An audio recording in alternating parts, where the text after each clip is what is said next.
प्रदेश के उप मुख्यमंत्री अरुण साव आज रायपुर में प्रेस क्लब और जनसंपर्क विभाग डहार ले आयोजित निशानेबाजी प्रतियोगिता में हुई शामिल।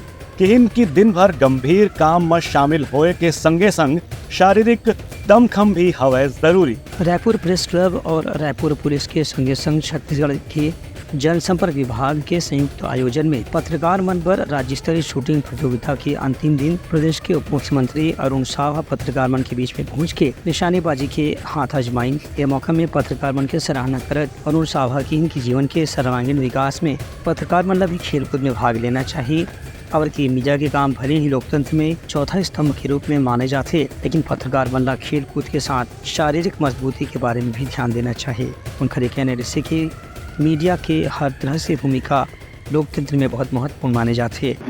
रायपुर प्रेस क्लब, पुलिस और IDBI बैंक के संयुक्त प्रयास के यह जो शूटिंग कंपटीशन चल रहा है, निश्चित रूप से ये एक अच्छा प्रयास है। हर एक व्यक्ति को कुछ न कुछ हॉबी रखना चाहिए और यह जो शूटिंग का काम है पूरी तरह से एकाग्रता का काम, कंसंट्रेशन का काम है और ऐसा कंपटीशन करके एक अच्छा अनुकरणीय उदाहरण प्रस्तुत किया है। उनका ये भी कहना है कि पत्रकार मन अपन गंभीर काम के बीच में जब खेलकूद जैसे आयोजन में भाग लेते हैं तो मन के तनाव भी दूर होते और मन के शारीरिक मानसिक स्थिति में भी सुधार होते। ब्यूरो रिपोर्ट, उत्तलंघा न्यूज़।